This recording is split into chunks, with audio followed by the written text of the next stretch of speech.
আসসালামু আলাইকুম ওয়া রাহমাতুল্লাহি ওয়া বারাকাতুহু।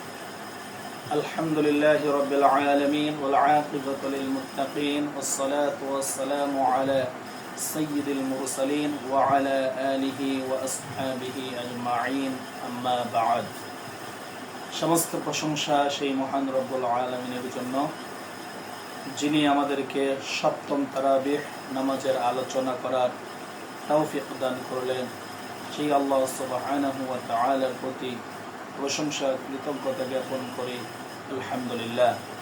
দরুদ ও সালাম পেশ করি বিশ্ব মানবতার মুক্তির দূত, যিনি ছিলেন সর্বযুগের সর্বশ্রেষ্ঠ মহামানব, সেই রাসূলের প্রতি দরুদ ও সালাম পেশ করি সাল্লাল্লাহু আলাইহি ওয়াসাল্লাম।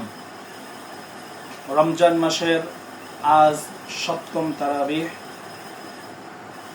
হাফেজ সাহেবরা তারাবির নামাজে আজকে সপ্তম তারাবিহতে পঠিতব্য কোরআনের দশম পারা জুড়ে থাকছে সূরা আনফালের অবশিষ্টাংশ ও সূরা তাওবার 2/3 সূরা তাওবায় অন্যান্য বিষয়ের পাশাপাশি জিহাদের গুরুত্ব, প্রয়োজনীয়তা, প্রস্তুতি, নীতিমালা ও যুদ্ধলব্ধ সম্পদ বন্টনের বিধিবিধান বিশেষভাবে গুরুত্ব পেয়েছে।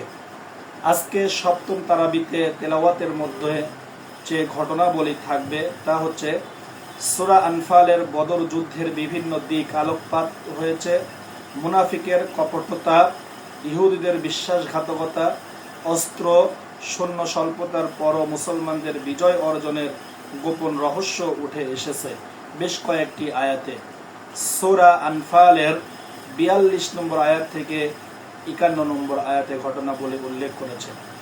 মদিনার বিখ্যাত দুই ইহুদি গোত্র বনু কুরাইজা ও বনু নাজির মুসলমানদের সাথে কৃত চুক্তি ভঙ্গ ও বিশ্বাসঘাতকতা করে একই সূরায় বিশ্বাসঘাতকদের দৃষ্টান্তমূলক শাস্তি ও কৃত চুক্তি ইহুদিদের দিকে ছুড়ে দিতে নির্দেশ দেন মহান আল্লাহ সুবহানাহু ওয়া তাআলা। সূরা আনফালের 56 নম্বর আয়াত থেকে 58 নম্বর আয়াতে ঘটনা উল্লেখ করেন। হুনাইনের যুদ্ধে সংখ্যাধিক্যের কারণে মুসলমানদের ভেতর আত্মপ্রসাদ সৃষ্টি হয়। এই কারণে আল্লাহর তরফ থেকে পরীক্ষা স্বরূপ মুসলিম শিবির শুরুতে বিপর্যয়ে পড়ে।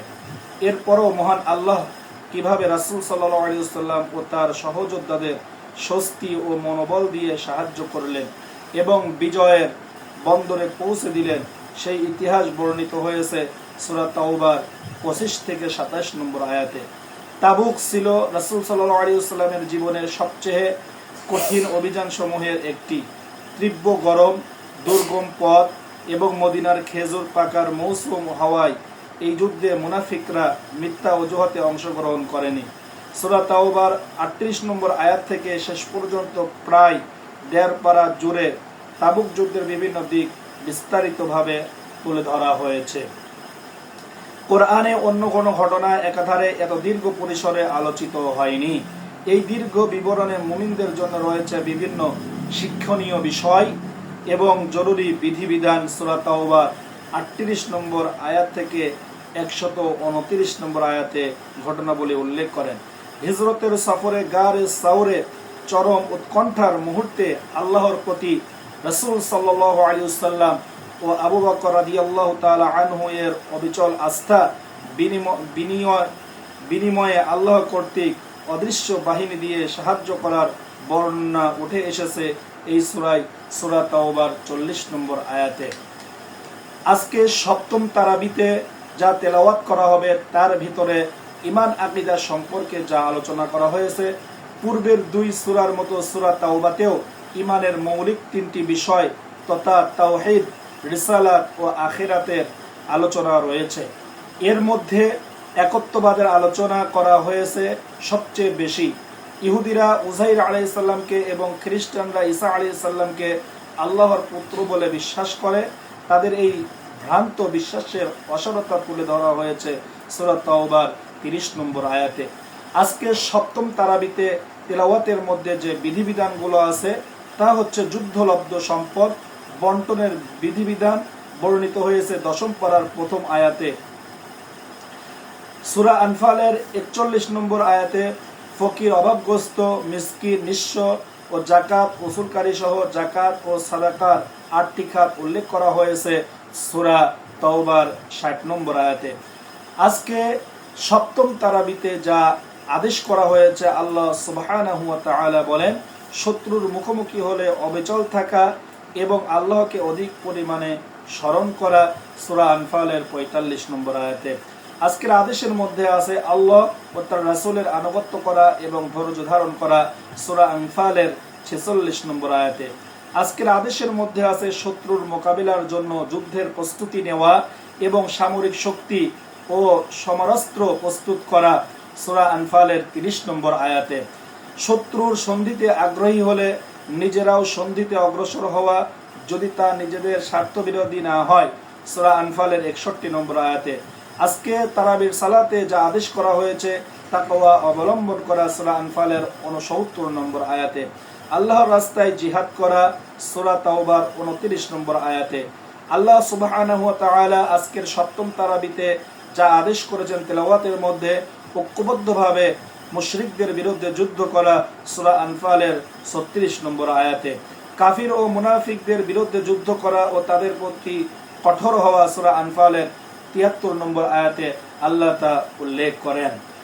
আজকের সপ্তম তারাবিতে আল্লাহ সুবহানাহু ওয়া তাআলা তেলাওয়াতের মধ্যে যে নিষেধ করেছেন তা হলো পরস্পর কলহ না করা, সূরা আনফালের 46 নম্বর আয়াতে। দম্ভ অহংকার প্রদর্শনকারীদের মতো না হওয়া, সূরা আনফালের 47 নম্বর আয়াতে।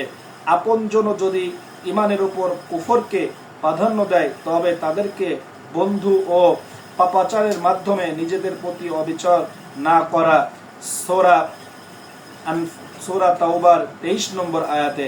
পাপাচারের মাধ্যমে নিজেদের প্রতি অবিচার না করা, সূরা তাওবার 36 নম্বর আয়াতে। মুনাফিকদের জানাজা নামাজ না পড়া, এই সম্পর্কে সূরা তাওবার 84 নম্বর আয়াতে আল্লাহ তা উল্লেখ করেন। আজকের সপ্তম তারাবিতে হাফিজ সাহেবরা যা তেলাওয়াত করবে, এই তেলাওয়াতের মধ্যে আল্লাহ সুবহানাহু ওয়া তাআলা যা হালাল হারাম করেছেন তার বিস্তারিত আলোচনা। কাফির মুশরিকদের জন্য মসজিদুল হারামে প্রবেশ নিষেধ করা হয়েছে, সূরা তাওবার 28 নম্বর আয়াতে। মুসলমানদের জন্য যুদ্ধলব্ধ সম্পদ বৈধ এবং তা খাওয়া হালাল, সূরা আনফালের 69 নম্বর আয়াতে। আজকে সপ্তম তারাবিতে আল্লাহ সুবহানাহু ওয়া তাআলা ফজিলত ও মর্যাদা যা উল্লেখ করেছেন, 4টি সম্মানিত মাসের জিলকদ, জিলহাজ, মুহররম ও রজব মর্যাদা ও বিধিবিধান উঠে এসেছে সূরা তাওবার 36 নম্বর আয়াতে।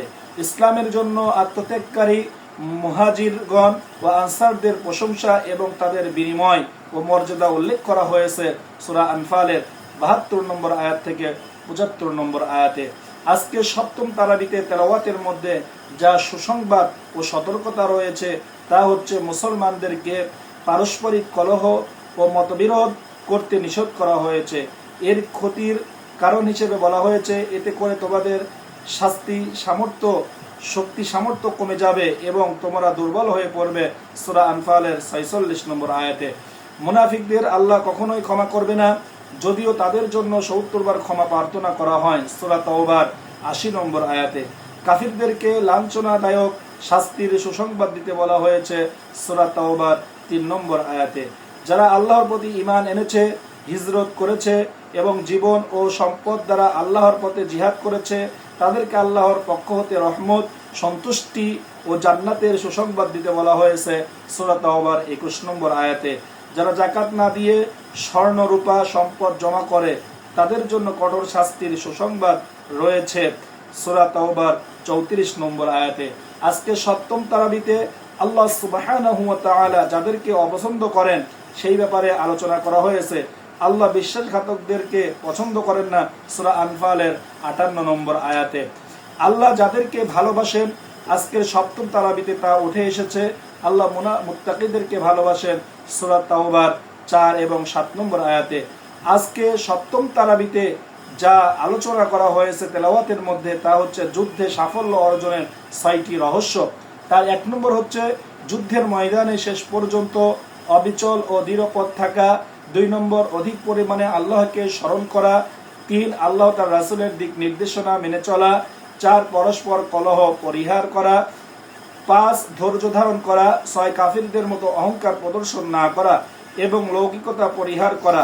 সূরা আনফালের 45 নম্বর আয়াত, 46 নম্বর আয়াত, 47 নম্বর আয়াতে তা আল্লাহ রাব্বুল আলামিন তা উল্লেখ করেন। আজকের সপ্তম তারাবিতে আমাদের জন্য যা শিক্ষা রয়েছে তা হচ্ছে, এক, আল্লাহর পথে চললে এবং আল্লাহর উপর পূর্ণ ভরসা করলে তিনি গায়েবী সাহায্য করেন, সূরা আনফালের 44 নম্বর আয়াতে। 2 নম্বর, আল্লাহ কোনো নিয়ামত পরিবর্তন করেন না, যা পরিবর্তিত হয় তা আমাদের অপকর্মের কারণে, সূরা আনফালের 53 নম্বর আয়াতে। 3, মুহাজির আনসার পরস্পরের বন্ধু এবং কাফিররা বন্ধু পরস্পরের। মুসলমানরা কাফিরদের সাথে বন্ধুত্ব করলে পৃথিবীতে বিপর্যয় নেমে আসবে, সূরা আনফালের 73 নম্বর আয়াতে আল্লাহ তা উল্লেখ করেন। আজকের যে শিক্ষা, যা আলোচনা, যা ঘটনা বলি, যা করা হলো, আমরা সপ্তম তারাবিতে আল্লাহ সুবহানাহু ওয়া তাআলা আমরা যা সার সংক্ষেপ শুনলাম 10 নম্বর পারায়, আল্লাহ রাব্বুল আলামিন এর সার সংক্ষেপ আলোচনা, এর গুরুত্ব উপলব্ধি করে হাফেজ সাহেবদের পিছনে আমরা যা তারাবি পড়ব, এটা যেন আমরা উল্লেখ করতে, আমরা যেন মনে ধারণ করতে পারি, উপলব্ধি করতে পারি। আল্লাহ সুবহানাহু ওয়া তাআলা আমাদেরকে তৌফিক দান করুন। আল্লাহুম্মা আমিন। আসসালামু আলাইকুম ওয়া রাহমাতুল্লাহি ওয়া বারাকাতুহু।